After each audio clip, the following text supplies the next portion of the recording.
commercial scale anaerobic digester in Australia, taking organic waste from the Perth marketplace, turning it into biogas, converting to electricity, taking rich grow off the grid and exporting to the grid. So we began the journey expecting to be EPC and O&M contractors building these plants. And in fact, that's unfolded. But the opportunity came up to retail the electricity that came from this plant. And we've ended up with an electricity retailer in Western Australia that's now the 5th biggest independent, and it has its licenses moving east. We also saw the opportunity after some time to build out our own portfolio of infrastructure assets in renewable energy, and that's happened as well. So in that ensuing 8 years to listing in April this year, we've basically evolved as a fully vertically integrated renewable energy company focused on bioenergy or underpinned by bioenergy, all the way from construction in-house, development of projects, asset ownership and operation, and monetization of the energy that flows from that asset. Stockhead had us report a couple of weeks ago being one of only 25 true green stocks on the ASX, and we're the only one that's leading in this whole bioenergy domain. I'll explain why we think that's important and quite unique later on. We're participating in 2 markets here. We're not just an energy play.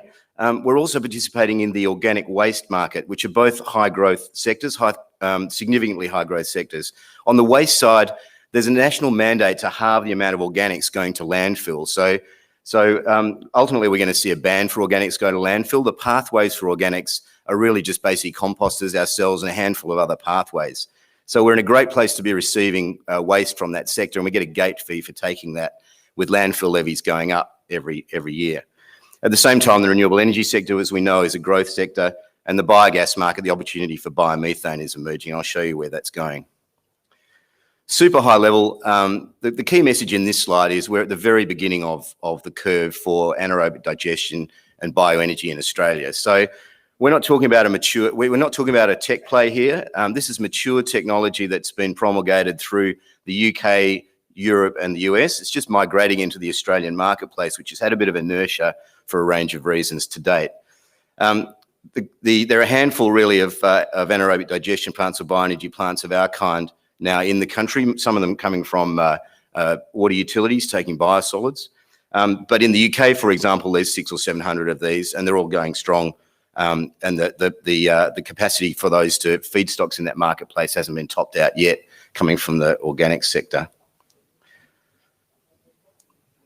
Just click through. So in terms of the vertical integration, we've basically got 3 divisions or entities. They're actually in separate legal entities, all under the Delorean Corporation banner. We've got an engineering division, which is in the process of building plants for third parties. We've got the infrastructure division, which is developing and building out our own assets, and the energy retail business, which has got its licenses now to go into the national energy market, following the beachhead projects that we're building in the east. We're a West Australian-based company, but all of our projects pretty much are in the eastern states. So when Chrissy was talking about the Delorean name, basically we have riffed off the idea of the flux capacitor in the Delorean car and Back to the Future, because people get it. We're basically taking organic waste, putting it through a mature tech biological process. It's basically a large mechanical gut, producing biogas. And once we've got biogas, we've got a pathway to a whole range of different renewable energy opportunities. So electricity and heat behind the meter, electricity to grid, and we can upgrade biomethane to natural gas, which is mains grade biomethane, which can go into the grid. And I'll talk about that a little bit later. I'll also talk about the fact that biomethane, once manufactured, is a platform for renewable hydrogen. And we're not planning to be a hydrogen play, but we're hydrogen ready, and I'll talk about that later. Through this supply chain, where we're headed is to become a national gentailer, so a national generator and retailer of renewable energy. And you'll see the rollout of projects that we're doing. Historically, we've had profit history of 5 years prior to listing in April, and we derive predominantly our income streams pre-listing from third-party services, so margins from EPC contracts and energy retailing. We're still continuing to do that. That's sort of the current school of the deployment of the company, but we're shifting into asset ownership and operation, which you'll see us picking up revenues from waste disposal, so organic waste gate fees, and energy generation. And the whole idea here is to stabilise earnings, move to more annuity-based income streams from free cash flows from these infrastructure assets, and ultimately move to a price-earnings relationship and aspirationally be a dividend-yielding company. We've got a 5-year profit history, and we are a profitable company now going onto the ASX. Very, very high level, a bit of a summary of the projects that we've got in play around Australia. The green one that you see there is the one that was commissioned at Jandakot. The two black ones are EPC contracts in South Australia and New Zealand. The two purple ones are projects that are shovel ready, one in build and one just awaiting FID. And we've got two behind that. So the aggregate of those projects of our own is around 77 million, and we've got a portfolio behind that of a couple of $100 million in the pipeline, weighted pipeline. So to give you a little bit of context on what the projects basically are, the two EPC contracts, one is in South Australia for Blue Lake Milling, which is a CBH group owned mill, which produces muesli bars, etc. We've taken the grain husk from their milling operation, put it through anaerobic digestion, and we're supplying power behind the meter for them and exporting to the grid. So that's a project just finishing. We had first gas last month, and we're just connecting up to export to grid literally this weekend is planned. The Ecogas Bioenergy project, again, we're building for a third-party developer in New Zealand, and they have the contract to take the organic waste from Auckland City Council's collections and take it through an anaerobic digestion process and deliver it, actually delivering electricity and heat to a major tomato growing hothouse operation with one of the majors there in New Zealand. We're currently tendering on the EPC side for a major project in Victoria, which is in the advanced stages of selection. In terms of the assets, the build own operate assets that we're pulling together, at listing we earmarked the listing funds of 14 million for the Delorean Energy Victoria 1 project, which is just near Shepparton, in an agricultural setting, but near a food bowl and an agricultural bowl where there's a lot of organic waste. And that the pathway to that in its base case is electricity to grid, but there are opportunities for biomethane, which I'll speak about in a minute. The Delorean Energy SA1 project is at the epicentre of an industrial park in just north of Adelaide, and will be the first biomethane to mains project in Australia under an offtake to Origin Energy, with AGIG as the underlying customer. And we've got a portfolio obviously behind that.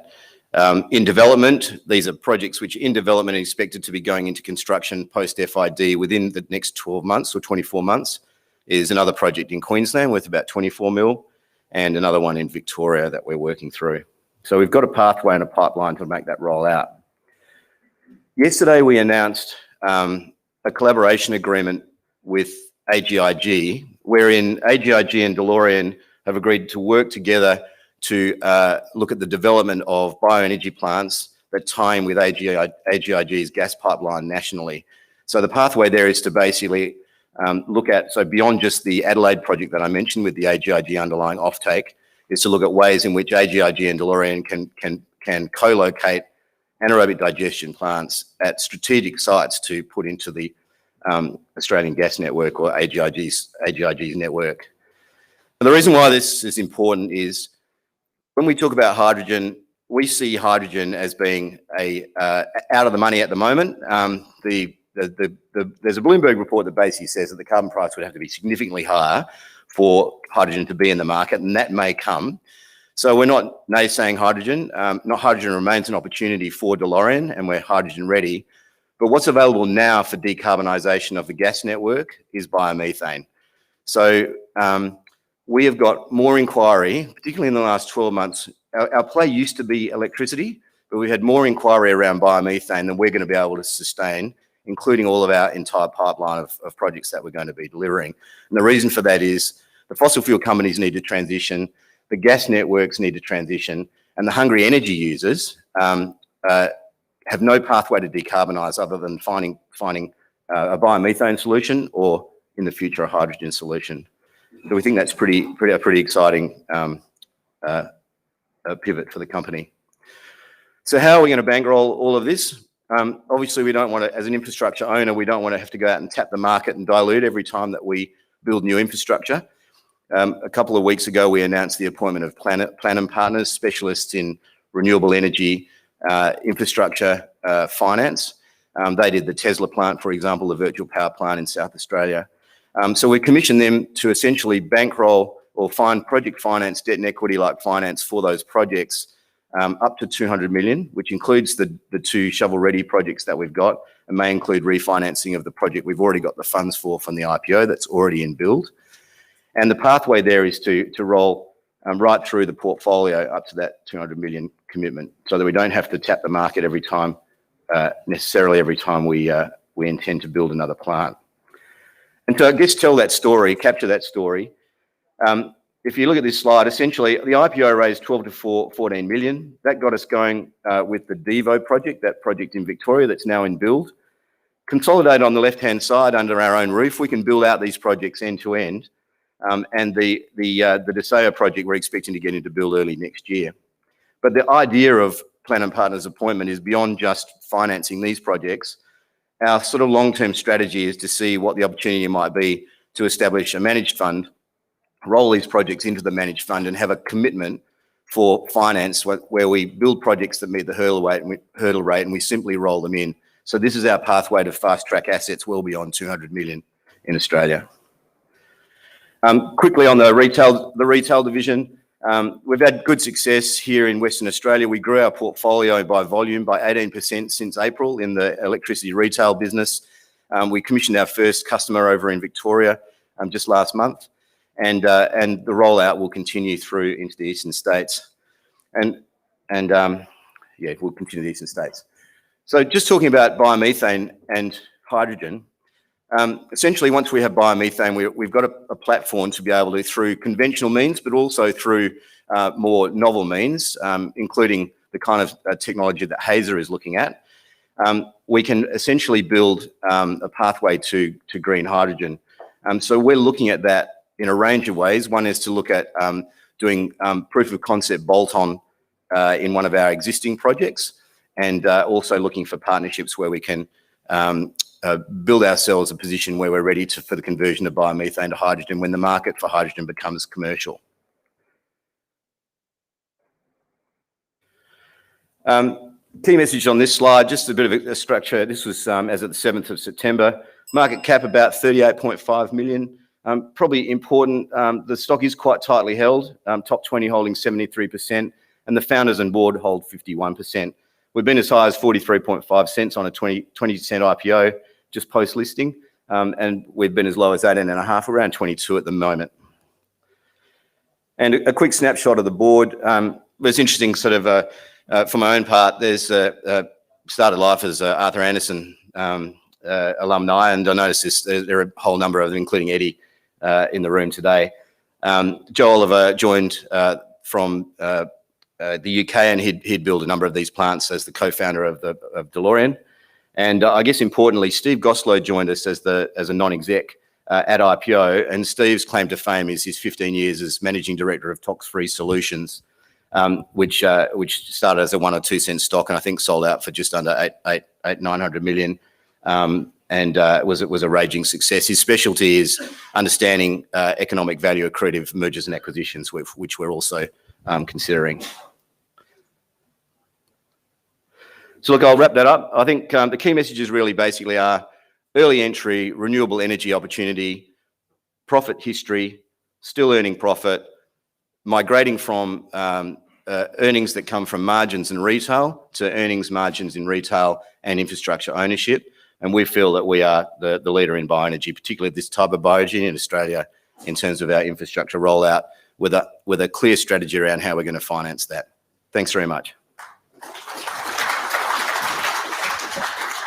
Brilliant, Hamish. Well done. Delorean, there's an option for you. We're going back to the mining world with our next presenter. As the nickel price goes up, next on stage, a big nickel project in Canada might be something you're interested in adding to your portfolio. Corazon Mining is the company behind developing the Lynn Lake nickel, copper, cobalt sulfide resource. It also has projects here in Australia. It's just entered into an exclusive option to acquire a nickel project here in WA. This is the Managing Director, Brett Smith. He is Corazon's MD. Would you please make him welcome as we talk nickel in 2021 and beyond? Thanks, Chrissy, and welcome everyone to the Corazon Mining Talk. If you want a copy of this presentation, it's on our website. It's also been released on the ASX platform, and there's hard copies at the booth, so please come and have a chat. All right, Corazon, ASX listed junior exploration company with projects in Australia and Canada, as Chrissy said.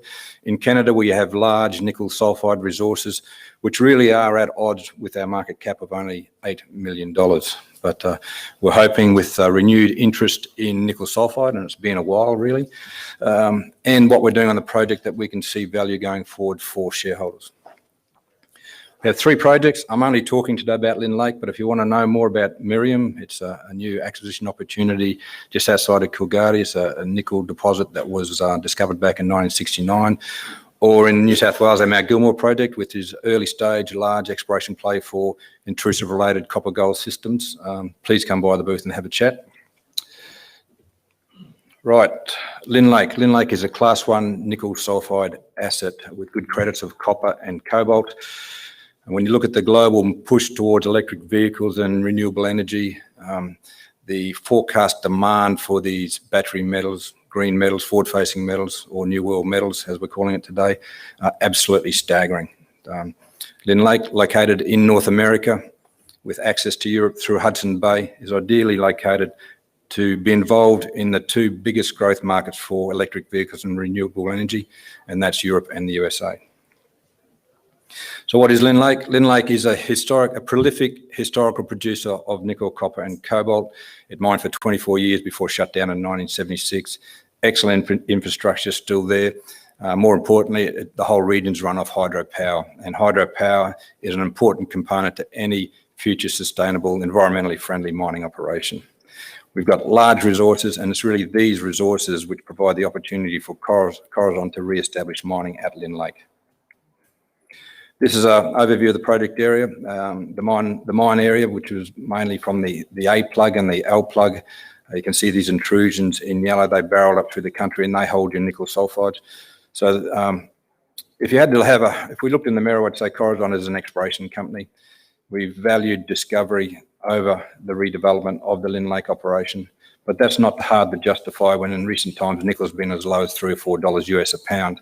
But with nickel fast approaching $9 US a pound, that's more than $20,000 US a ton. It's becoming more and more, I guess, an important part of our portfolio, and we are pushing the finger on some fairly detailed studies into this mining opportunity.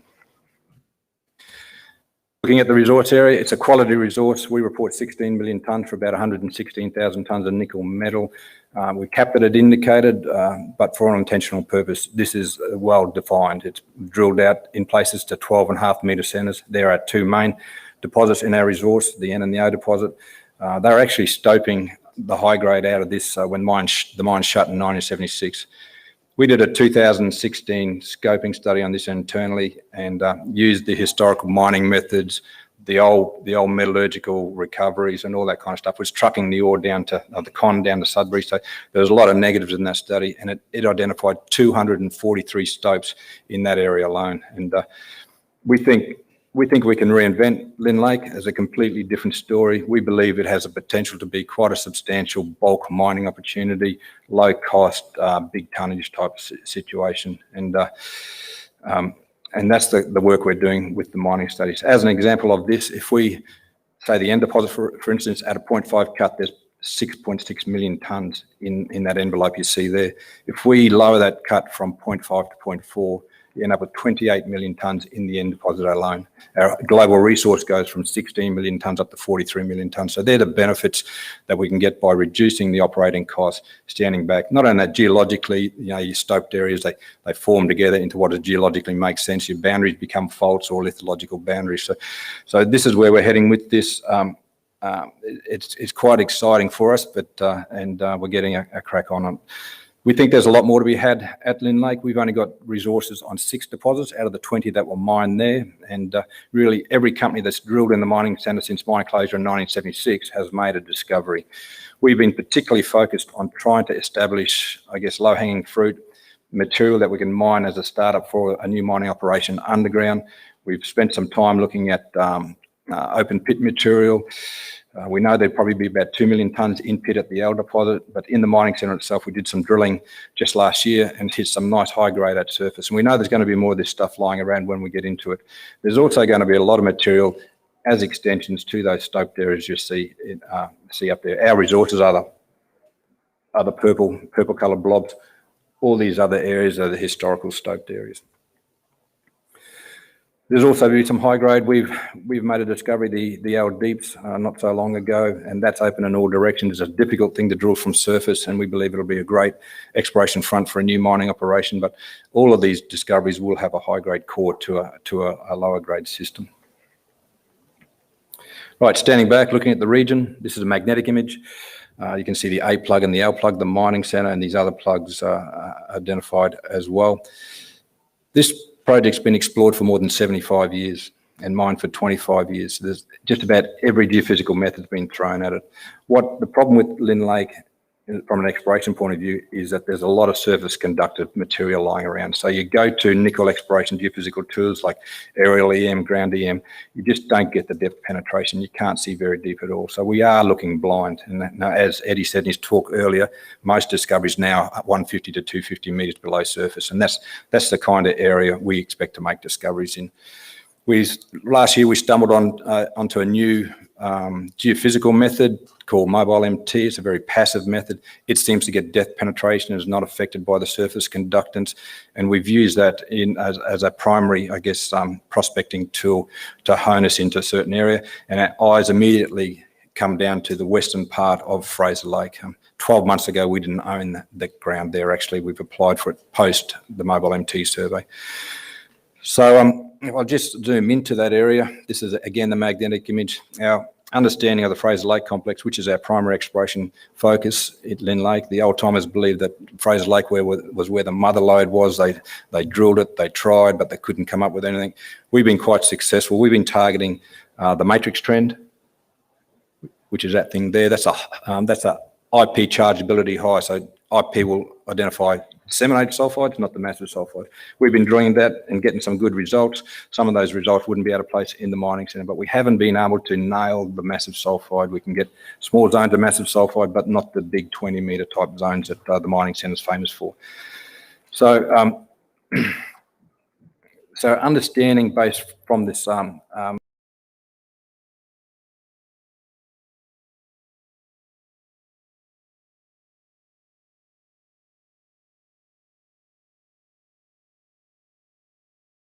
Mobile MT is into the Fraser Lake complex. So these complexities are quite important in forming sulfide mineralisation. And I'll just take you a cross-section through there. So this is a cross-section up the matrix trend, and this is gravity. So this is inverted gravity. So the hotter the colours, the more dense the rocks.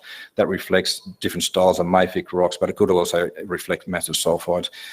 In our drilling at Fraser Lake, we mapped probably 5 or 6 horizontal flows of sulfide-rich melt coming into the Fraser Lake complex. And we believe the model now is that things are flowed horizontally and then dive down into the Fraser Lake complex.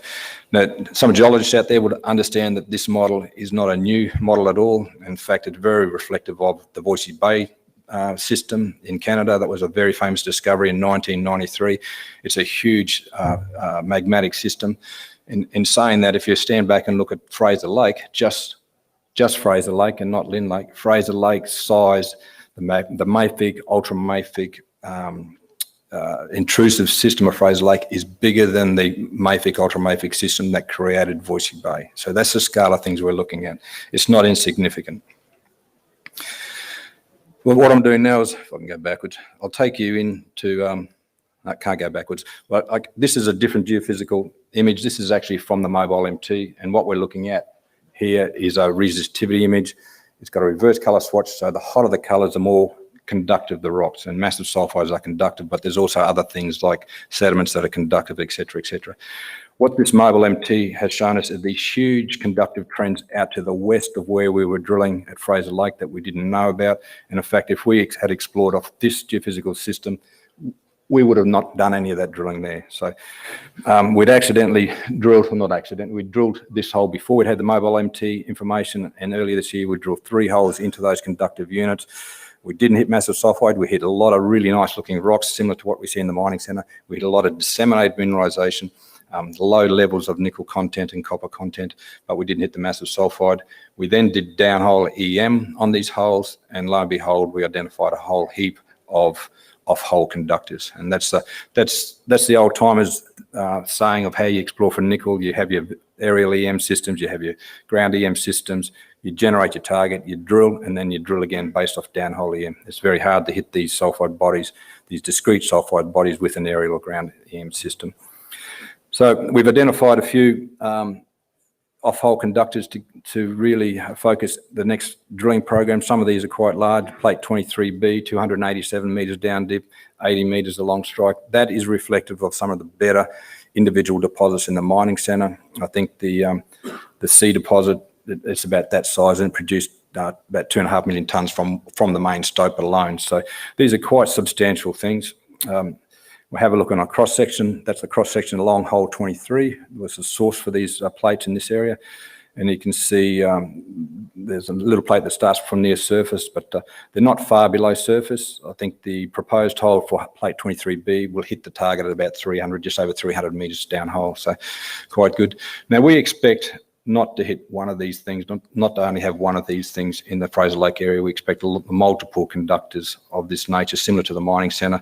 So we're in the interim waiting for this drilling program to start. We've gone and fingerprinted this area with respect to all our geophysical surveys we have over Fraser Lake, and we've used that fingerprint to identify other areas. And we've got about 6 other targets along strike that look similar, if not better, to where plate 23B is. So that's a primary focus for the next phase of exploration. If you want to have a look at a comparison in plate size, this is the Poseidon's current drill focus at Golden Swan, an exceptional deposit.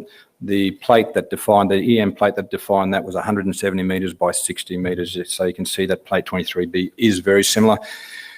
You get some of the interpretations from the downhole EM down to 400 metres downhole, but we prefer to target the drilling of the more discrete and defined plate size.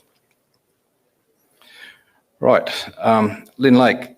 It's as Eddie said, it's a really good time for these battery metals, and it's perfect timing. We've been 10 years getting to this point. Sure enough, the project we have now at Lynn Lake is completely different to what we started with. There's no doubt also that the low metal prices have allowed us to acquire this project and build it up to what it is over this time.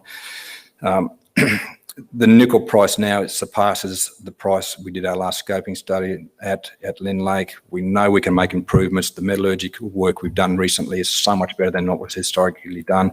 When Lynn Lake was mined back in the 70s, it had one diesel locomotive underground that took ore from the Farley shaft to the A shaft. Everything else was mechanical, hand mining, high cost. They'd driven that project into a selective mining operation.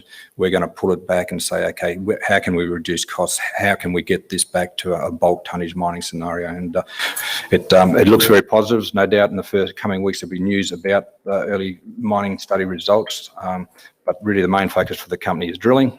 The drill rig will be mobilised next week.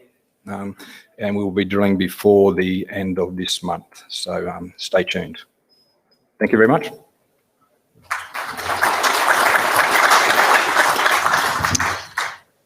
Thank you very much. There we go. You've still got 32 seconds left to go. That's most unlike you. Okay, get back. Go. Brett Smith, Managing Director of Corazon Mining. We're going to stay on the mining front. I'd like to invite Chris Gale, who's the Managing Director of Australian listed mineral exploration company Latin Resources, to join us up on stage. G'day, Chris. Now, back in 2010, Latin Resources was one of the very first Australian exploration companies to develop a portfolio of high-quality copper and lithium projects in Peru, in Brazil and Argentina. So why did they go there, and what are the benefits of mining in countries like these? And what are the flow-on effects for you and your potential as an investor? And what is on the horizon closer to home? Because I'm sure there's a couple of things in there as well. Chris is going to aim to fill you in over the next 15 minutes. Will you please make him very welcome? Thanks, Christy. Okay, so Australia has been our home for Latin Resources the last 18 months. We've obviously seen the world of COVID, we've seen the world of the new metals, but we've had some significant success over the last 18 months with a project called Nuba out here in Meriden. And talk of new world metals, halloysite is a new world metal that we think is going to make significant changes not only to the world, to the environment. So we actually acquired this project in October 2019. COVID hit. We had to shut down our operations in South America. And during that 18 months, we've actually built that project, which we now call Cloud9, to a 200-odd million tonne JORC resource in a little over 18 months. The important thing about this particular project is the kaolin, which is within this particular resource, is ultra bright. We've got 123 million tonnes of bright white kaolin, which is used traditionally in paper and ceramics. But more importantly for us, the actual mineral that we were looking for and to get success from was halloysite. So halloysite, which I'll touch on in the next slide, and the uses of halloysite. But this is a significant resource for the company, and it actually added an incredible amount of value. In actual fact, we went from around a 3 million market cap in February of last year to now $60 million market cap on the back of this particular project. So what is halloysite? What is kaolin? Halloysite, there's around 3,000 different patents for halloysite across the world. And from our particular interest is carbon dioxide capture, methane suppression, and supercapacitors and batteries. So we are working with University of Newcastle at the moment, who are specialists in carbon dioxide capture and methane suppression. There'll be more news come out on that particular project soon. But we believe that the halloysite we have now had a significant find with here in Meriden, Western Australia, will be used in those areas to help the environment. Kaolin used paper ceramics. The difference between the halloysite and the kaolin is that, you know, kaolin you're getting about $300 to $400, $500 a tonne, depending on the quality of the kaolin. Well, the halloysite you're getting $3,000 to $5,000 a tonne. So hence our focus on halloysite. We've just started discussions with offtake partners. We've got a major focus on our halloysite, as I just mentioned, and pre-feasibility study has started on this project. So this is a very easy project to develop. It's basically front-end loader. It's about 3 metres of cover we need to get rid of. There's a rail that goes from Meriden through to Fremantle Port. So everything's in place to turn this project into production over the next year or so. So new metals. COVID hit South America very hard. We had to pull our teams out there. It's a major disruption to our business. But as I said earlier, we got on with it here in Western Australia and developed the Cloud9 project. Took us 18 months to do that.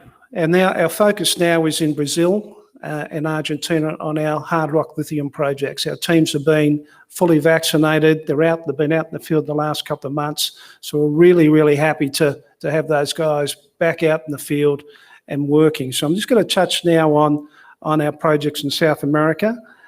We have Brazil Lithium. Our major focus at the moment is on Minas Gerais, which is a great mining district of Brazil. Argentina, we have a partner in Catamarca, which is developing our hard rock projects there.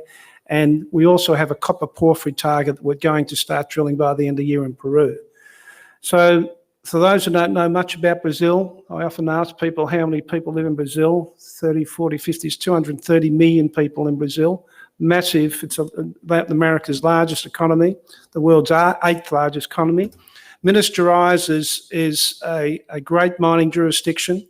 Belo Horizonte, the capital of Minas Gerais, is around 4 million people. It's the Western Australia of Brazil.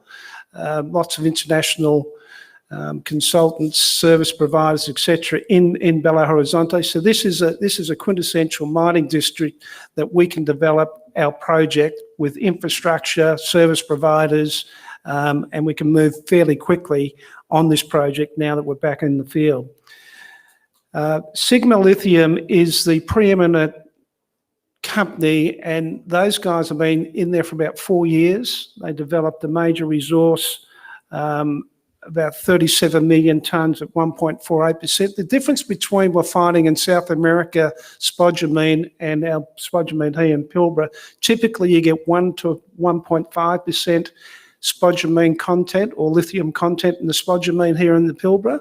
Over there, you're getting about 1.5 to 2%. So higher grade, smaller type swarms, but significant grade, which we all look for.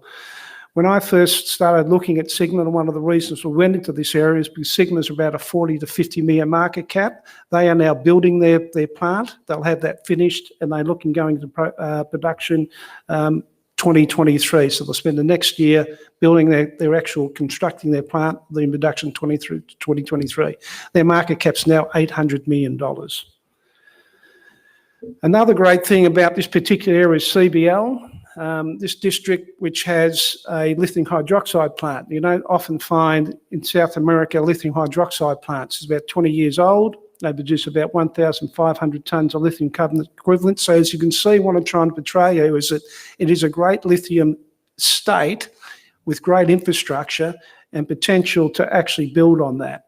So if you look at this particular map, we see Sigma Lithium down there in the south.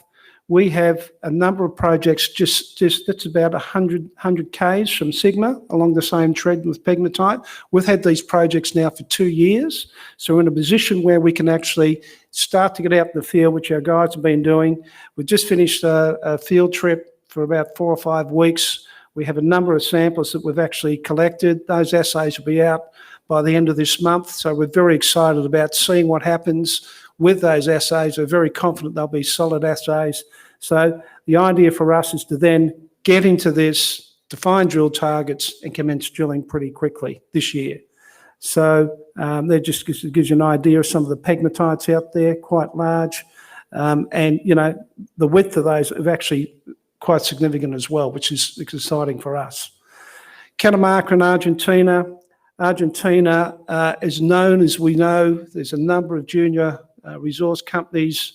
Australian resource companies have significant brines operations in Catamarca, Salta in Argentina. We went purely to look for the hard rock. We understand hard rock being Western Australian. We went after the hard rock. We have the largest land holding of pegmatite, spodumene, hard rock, lithium in Argentina. We recently, or about a year ago, because of the COVID situation, we searched for a JV partner. We found one in Integra Capital. Integra Capital are a multi-billion-dollar peer private equity group, mainly oil and gas. They've got some brines projects through there. They like what we were doing at Hard Rock, and they are now funding and helping us explore that particular area. Recently, we drilled these projects in 2017. As you can see there, the grades are a lot higher than what you probably see here. Smaller swarms, but at the end of the day, you don't need millions of tonnes of pegmatites to develop a resource to put a plant together. You know, 30 to 50 million tonnes at about 1.5% gets you a project. So, you know, once again, we're very excited about what's going to happen over the next 12 months on this.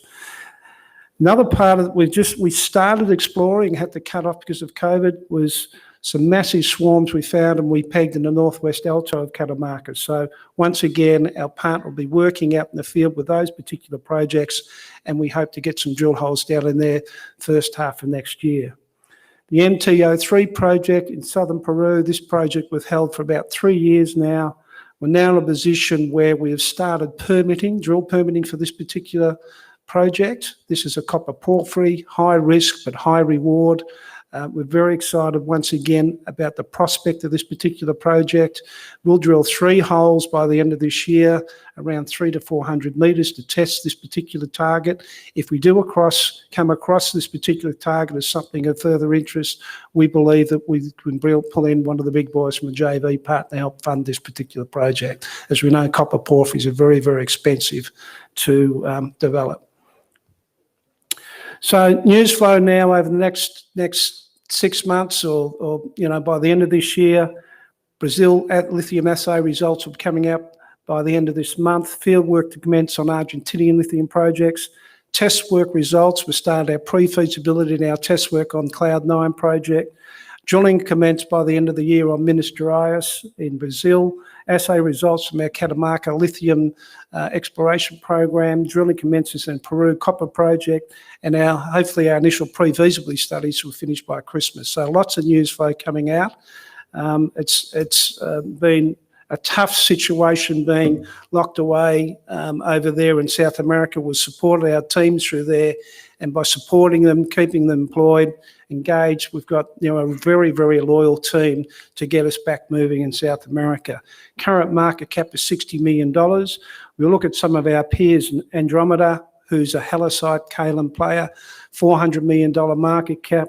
We look at Latin Resources, who actually have hard rock and lithium in Argentina. They've done a great job there to develop their project. I got a fright the other day. The last time I looked at them 3 months ago, about 270 million cap. I looked yesterday, 580. The guys are doing a fantastic job.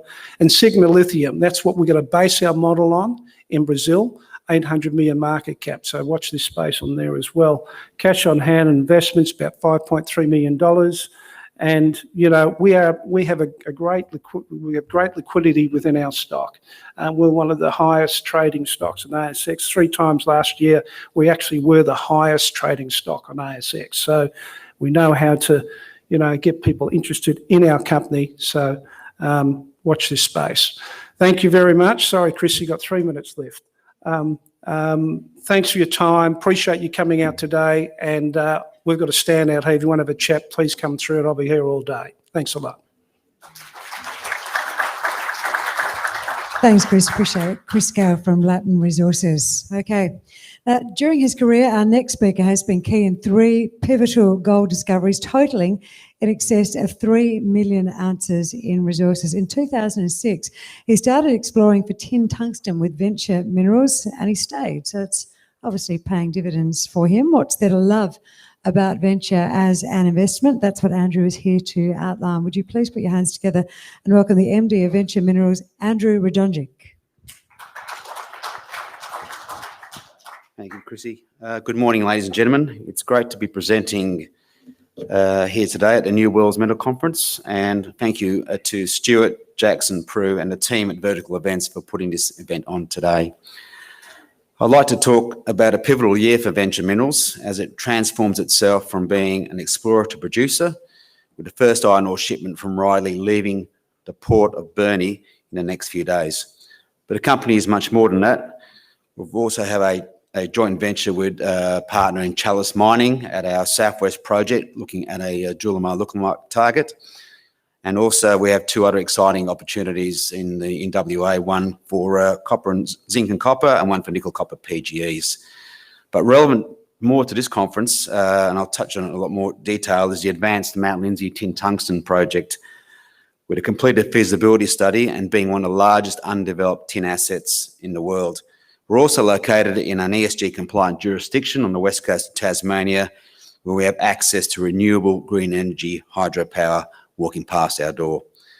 And all this is at a time when tin prices are around record highs. That's $33,000 per tonne, which is around 4 times the price of copper. It's a disclaimer. Like I said, Riley Iron Ore Mine is got the first shipment coming out in the next few days. I'm heading down on Saturday to Tasmania and be at the port on Sunday to see the loading of the ship, and shortly thereafter it'll be departing to China. So that's great achievement by the company over a period of time.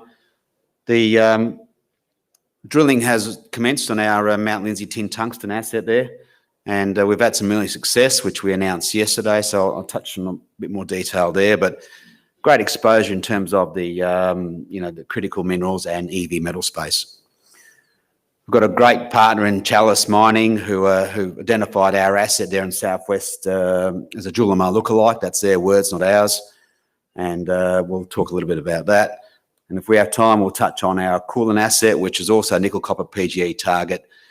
Not too far on the same metamorphic belt that hosts the Julimar project. So we've doubled our land holding there. So we've got 2 of those assets in our portfolio. And we've also had some early success at our Golden Grove North project along strike with the new listed company 29M with their Golden Grove asset. Market cap's just under $120 million. So you can see the share price has gone from a fairly substantial run a couple of months ago, got up to about 16 cents. A lot of that on the back of the activity of Chalice hitting the ground at the Southwest project, but also record iron ore and tin prices. The board is the same. This is the same board we had. We've had a bit of a few moves internally that started this company in 2006. So when the commodity cycle or prices came off from 2014 through about 2017, we were able to sort of swing on to some more exploration assets and picked up these WA assets, which we have today, which are now starting to yield. But the great thing is that we had all the internal knowledge from our work done in Tasmania in the previous, almost 10 years. So hence we're able to swing onto these assets quite quickly. The Riley Iron Ore Mine, we sort of pegged that block in 2010. It's located on the west coast of Tasmania. In red here, we have a bitumen road that goes all the way to the port of Burnie, 125 kilometres. Obviously, we've got trucks driving up and down there now. We've got 24-hour permitting, just approved the other day from the state and also the federal government. So we can truck 24 hours a day. So we're looking to ramp up production from 1 shipment a month to 2 shipments per month by the end of the year. So well located, you've got the likes of Rosebery, Renison Bell, which I'll mention later. Savage River's Australia's only magnetite mine. Mount Lyell's just off. It's a great jurisdiction, the west coast of Tasmania. There's something like 130 years of mining there so far.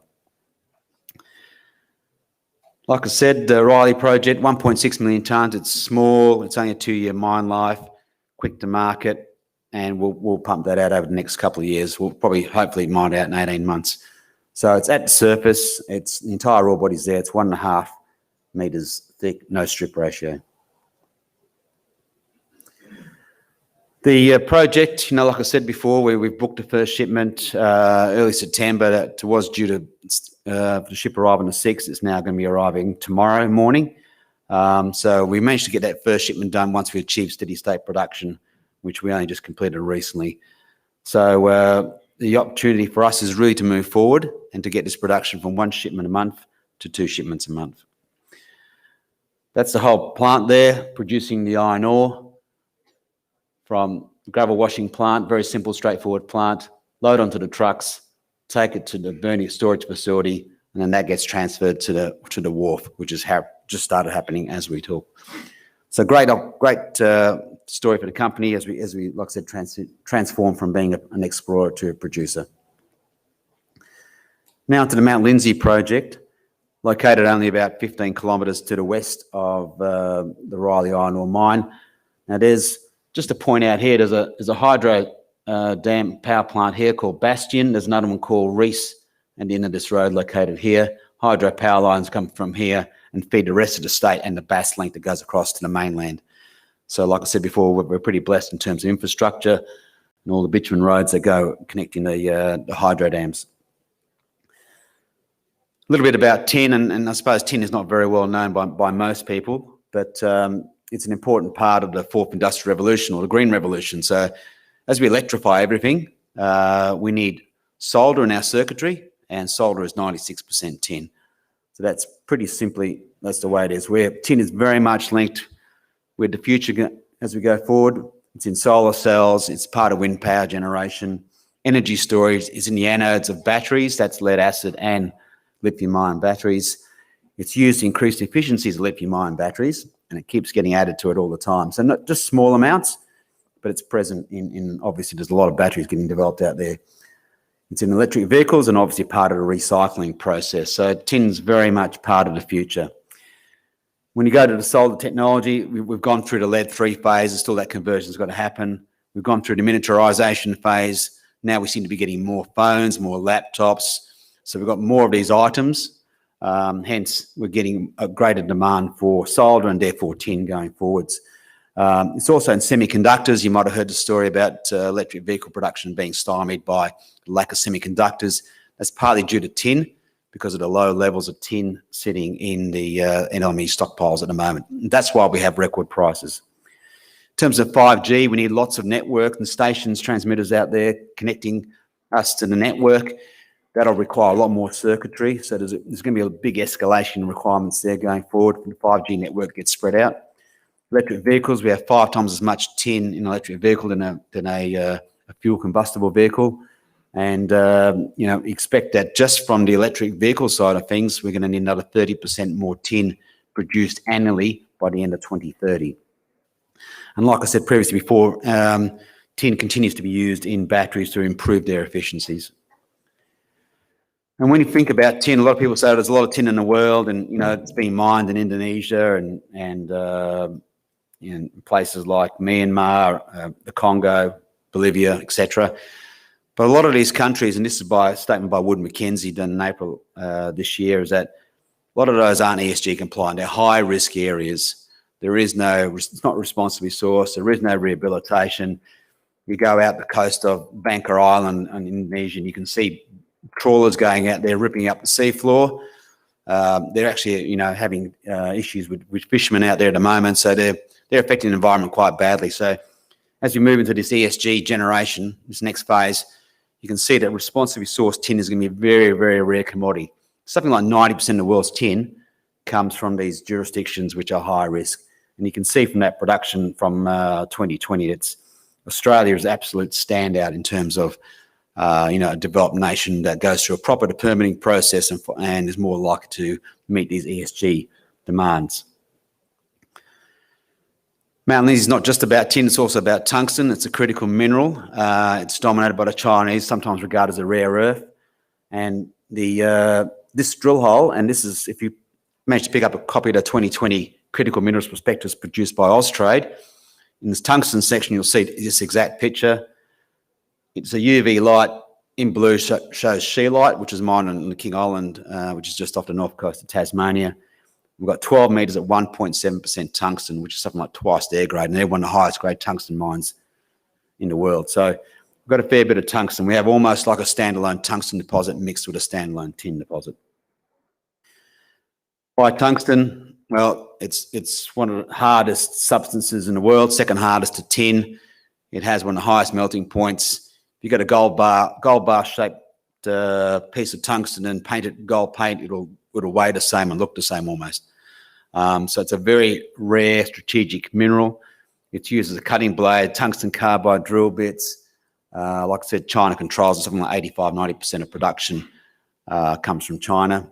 And there's one thing is that the US has decreed many years ago, back in 2018, that it will not buy Chinese or tungsten products from them, and likewise Europe. So they're looking for sources that are outside, and also places that are reliable and, if you like, allies like Australia and Canada, where it can be produced. So we're well placed in terms of being able to tap into that thematic. Back on the Mount Lindesay, like I said, we've got an EV metal, got a critical mineral. We have a deposit which is already one of the biggest undeveloped tin assets in the world. We completed a feasibility study back in 2012 on this, on a large open pit we were going to mine. We've got recent studies, and we did these before we went on to the iron ore project at Riley, is that we're going to look at doing a smaller underground. So we're going to complete those studies shortly to minimise the footprint, looking paste fill down the plant using hydropower and getting towards a zero carbon footprint. And really the idea of the underground is to focus on that high grade resource down the bottom of the slide there, that 4.7 million tonnes. Like I said, it's JORC compliant. We've already done all the work, 83,000 metres of diamond core drilling, half NQ, half HQ, over 70% measured and indicated. We can produce a premium tin concentrate. And like I said, we're at almost just under record prices at the moment for tin. Tungsten is now over $30,000 per tonne. So they've gone up like respectively 150 and 80% since the lows of 2016. But it's a great project, but we know we can find more. And that's why we fired up the drill rigs a couple of months ago. And there's already several great targets like a Big Wilson, 17 metres, 2% tin. You convert that to copper, and that's 8% copper. So that's a pretty significant discovery. We did it back in 2012. And this is the first time we've drilled since then. And back a slide. That's the first time we've drilled in that area. And we're focusing on those Renaissance style contracts. Here's a Renaissance Bell tin mine, one of the highest grade tin mines in the world. 50% owned by Metals X. It's been operating since the 1880s. And we are along strike. We're on the same fault, same rock type. We've got about 10 kilometre strike sitting on our tenure there. And we've been very fortunate that in our recent drilling, which we announced yesterday, we made a discovery. And that's just sitting here in a large new mineralised skarn, which is a long strike to an alluvial tin field. It was mined over 100 years ago. We had a small deposit included in the Mount Lindsay resources of 500,000 tonnes at 0.9% tin. We only drilled the oxide component of that, so we stopped at that point. So all this 10 kilometres here, this is a discovery hole we drilled and announced yesterday. And all this area here needs to be looked at. So we've got 10 kilometres of strike still to test. We're pretty excited about that. That's the core we intersected. Plenty of sulfide, plenty of magnetite. Looks very much like we're heading towards a Renaissance Bell type lookalike. So stay tuned for further results on that. I've only got a couple of minutes left, but I'll just sort of touch on, good timing, the Chalice joint venture. Chalice, there's a bit of hiatus there because of the EM, stopped because of winter. They'll recommence shortly and have to finish that program by the end of November. Here we are, southwest on the Western Metamorphic Belts, very similar to position to Julimar. They came and saw us, did a joint venture 2 months after their discovery. We've also got the Coolin asset, which is also a long strike in there, which we've announced that we picked up some more land there recently. But what's really interesting about that is we already hit 2.5 metres of massive sulfide. We're looking for VMS, copper, lead, zinc. We found 0.5% copper, 0.05% nickel and cobalt. And a little bit of palladium. But when you look at the magnetics, you can see why they came and saw us. They're very compelling, very, very similar. And when you put the EM on there, they already achieved 6.5 kilometres EM targets down there with airborne EM. We likewise did the same. And they started doing ground EM to verify drill targets. So they will be drill testing this next year. So I'll finish the EM this year. So look forward to those results. Remember, we've already got EM anomalies here, so they're just going to confirm and locate more specifically the drill targets. So pretty exciting that we'll see Chalice drilling there next year. And that'll be it for me. Thank you. Hey. Oh, you have to rush. You've got 52 seconds. So I'm going to take it. Stewie's not here. What's the other name for tungsten? Shearlight. No, there's no wolf. Is it wolfram? Oh, wolfram. There's wolframite and there's yeah, I liked that name. I was just having a look at it, just Googling on the side while I was talking to you. So wolframite means, is it wolf's cream? And that expressed the actual thing, like it was frothing at the mouth as it consumed the tin. So when they were doing the extraction process. You heard that? Bit of useful information. You obviously didn't need to know. Everything else you said was brilliant. Would you put your hands together for Andrew, please? Venture. Okay, who's next up? Next cab on the rank up here. He's a geo. He's been heard to say, this fellow here, that nickel makes him smile. And he's been smiling a lot lately in his role as the MD of Auroch Minerals. And he's had some pretty big aha moments in his career that he can do comparisons with.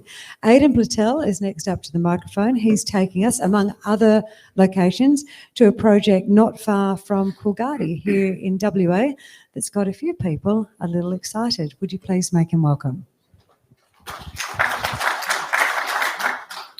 Yeah, thanks very much and good morning everyone. Here to give you a brief update on Auroch Minerals and in particular our very exciting nickel sulfide portfolio here in Western Australia, where we've kicked off a very exciting major drill program at the Nepean Deeps underneath the old Nepean mine workings at our Nepean Nickel project.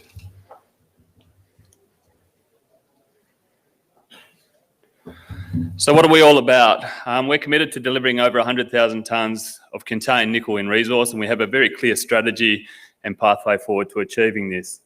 The company holds some of the most prospective nickel sulfide tenure in the Norseman Wiluna Belt, so we're strategically positioned in a Tier 1 jurisdiction, surrounded by world-class mining operations, infrastructure, and more importantly, I guess, the significant processing capacity in the region through processing operations.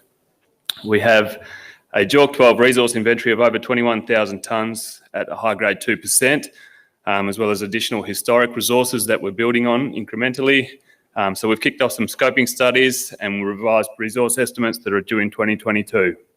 In the short term, we have some significant exploration potential, as I said, through this high impact deeps drilling that we're doing at the Nepean Deeps at our Nepean project.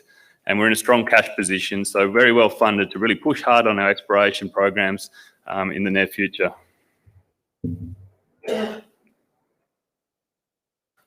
So a quick look at our corporate structure before we get stuck into the projects. Sitting on around about a 50 million market cap. As I said, strong cash position, so we're at $2.6 million in cash and no debt. In August, we completed underwriting of the remaining Tungsten options that expire in November this year, thus guaranteeing another $1.6 million. Over the past 12 months, we've really built out our team. So we have a really strong nickel sulfide focused, experienced team to really take our projects forward into the future. And quite recently, we've initiated broker coverage. PAC partners have initiated some research coverage with an initial price target of 32 cents per share. So if you're not believing what I'm up here saying to you today, then make sure you check out their research note and hear it from an independent source. One of the very key attributes of all of our projects is location. As we said, in the Tier 1 jurisdiction of the Norseman-Wiluna Greenstone Belt, home to some very high-grade, very large nickel sulfide deposits, and obviously offering enormous exploration potential for some significant new nickel sulfide discoveries. With all that mining, obviously comes all that infrastructure. All three of our projects are located within trucking distance of 5 nickel sulfide processing facilities, 3 of which are owned by BHP. We do have an offtake agreement with BHP on our Saints project, so we're really building on that relationship, and hence why the Norseman-Wiluna Greenstone Belt is really a globally unique offering, and it has this well-endowed nickel system, but also all that existing infrastructure, so you can really get into some near-term production through toll treating arrangements, and that's something we're looking forward to.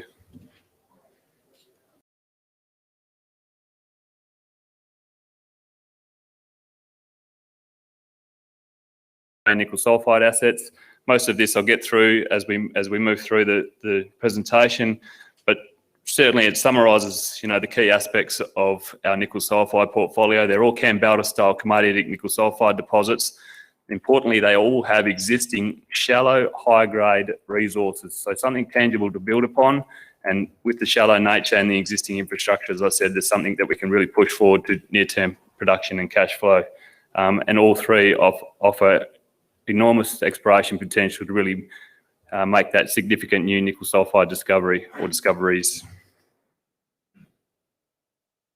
Looking first at our Nepean nickel project, a very iconic project, being the second operating nickel sulfide mine in Australia, operating from 1970 to 1987, produced over 32,000 tonnes of nickel at a very high grade, average recovered grade of 3%. So it's a very high grade, and it's a very nickel rich sulfide system.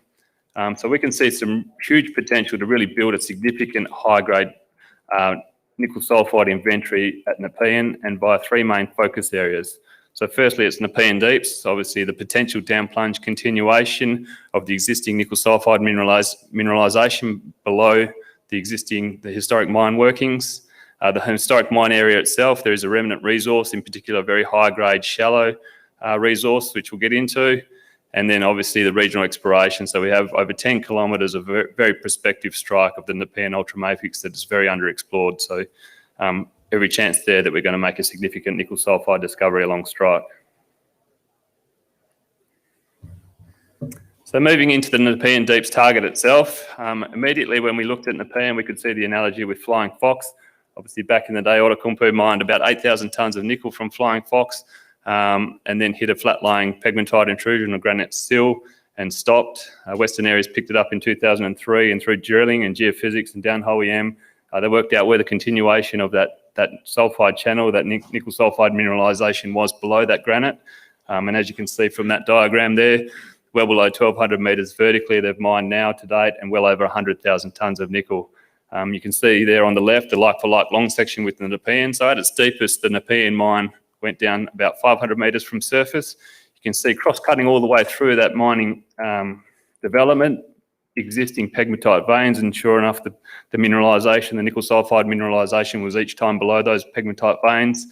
And then at the base of the mine, there's quite a large pegmatite vein. And in 1987, the stock market crashed, so the nickel price was down around 4,000 US a tonne. So the pegmatite combined with the low nickel price saw a premature end to the Nepean mine. But you can see there, basically no drill holes into that Nepean Deeps target area historically, and therein lies the opportunity, significant opportunity to really find something big and really make Nepean a standalone nickel sulfide project. And so we've kicked off a very major drilling program into the Nepean Deeps target area. 3,000 metre diamond drilling program underway. The first hole is roughly about 650 metres down now. So you can see there on that diagram that we're well below the historic workings. So we're into the unknown, I guess, and everything from here forward is really what we're looking to see where we can find some nickel sulfides. The first two holes are basically parallel to that footwall structure. So they're primarily for geophysics. So we're going to do downhole EM, looking at downhole MMR and maybe IP to really see what we can see and define some targets for disseminated matrix and then the massive nickel sulfide targets. So the first two holes are for that, but saying that they are going to cross the footwall contact, that all important footwall structure, around about 400 metres below the old historic working. So still every chance of hitting some significant nickel sulfide mineralisation in these first holes. It's very slow, controlled drilling. We really need to make sure that these holes stay as straight as possible. Drilling through various different rock types is quite difficult, and so it's slow and controlled and make sure we reach targets. And then after these initial first two holes, we do have another 4 holes planned to then turn around and have drill for those high priority targets in the Nepean Deeps area. But as you can see, you know, really huge potential to be something quite special there in Nepean. And the key takeaway there, I guess, is that the pegmatites are later features. They came a long time after the nickel sulfides were in place. So they're cross-cutting features. So there's no real logical reason that the mineralisation doesn't keep continuing below those pegmatites as it did at Flying Fox and as it has done upper in the upper workings at Nepean. So a really exciting, high potential target there, and I'm very happy to be drilling it, and we'll keep the market updated over the next 3 months as we drill that high priority target. Moving on to that remnant resource, and in particular the shallow remnant resource, you can see there from drilling we did earlier this year, some very thick, very high grade nickel sulfides at less than 50 metres from surface. So effectively what we have is 500 metres of strike of 1, often 2 subparallel lenses of massive sulfides up to 6 metres thick each one. And as I said, less than 100 metres from surface. So that really does lend itself to a possible open pit scenario. And hence we've kicked off that scoping study with P1 Australasia to look at that possible open pit scenario and the economic viability of doing that to generate some near-term cash flow, and then obviously leading into the studies of the subsequent underground mining. A critical part of that pit scenario is obviously metallurgical work, so we do have a short diamond drill program planned for that as well coming up. The third main focus of Nepean is obviously the regional exploration. As you can see, we've been very busy this year drilling out the 10 kilometres of aeromagnetic anomalies that extend north and south of the old Nepean mine. We've really confirmed through that drilling, we've done moving loop, downhole EM, a lot of geophysics, a lot of drilling, and really confirmed that those aeromagnetic anomalies are representing very fertile ultramafic packages, the right rock types we need. We've seen disseminated nickel sulfides already up to 5 kilometres away from the historic mine. So really all the right ingredients are there, and now it's a case of modelling those results from that first phase of drilling and the geophysics and vectoring in on that possible new discovery, I guess, and we've planned a follow-up program to do exactly that. So moving up to our Leinster nickel project, as the name suggests, up near Leinster. Again, you can see at the horn, we have very thick, very high grade, massive nickel copper sulfides, again at shallow depths, less than 120 metres vertically from surface. So from some of our drilling in December last year, you can see some fantastic results there.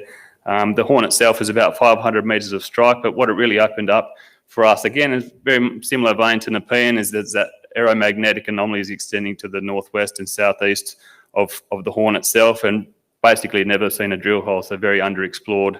Again, we've been very busy up there then, so drilling some diamond and RC programs, always following up with geophysics and downhole EM. And again, we've confirmed some very fertile ultramafic packages. Again, we've just seen that disseminated nickel sulfides, even up to stringer nickel sulfides. So really, again, all the right ingredients and ready to follow up on those results. Again, I guess the important part at Leinster is the texture of those disseminated nickel sulfides. is what they call cloud mineralisation. It's seen at Waterloo, Perseverance, Rockies Rewards. So all the major nickel sulfide mines that are up around Leinster have this cloud mineralisation very proximal within sort of 10, 15 metres of the massive nickel sulfide ore. So we're getting quite excited. We're really seeing that we're getting close to something quite special at Leinster. And we have a 2,000 metre RC program plan to follow up on those newly generated targets. And our third project, our Saints Nickel project, has our largest and most advanced resource, or JORC 12 resource, of over 21,000 tonnes of contained nickel at a high grade 2%. Again, it starts from only 40 metres from surface as fresh primary sulfide. So again, a catalyst to these current nickel prices to kick off the scoping studies and take that forward on that current resource. On the exploration front, Saints, it's really about finding that feeder channel that all these Kambalda style deposits have. And so we're really pushing forward with exploration still to vector in on that basal channel, that massive sulfide mineralisation. I won't go into this, but suffice to say at our Arden Zinc project in South Australia, we have a very high grade zinc drill target that we intend to drill this October.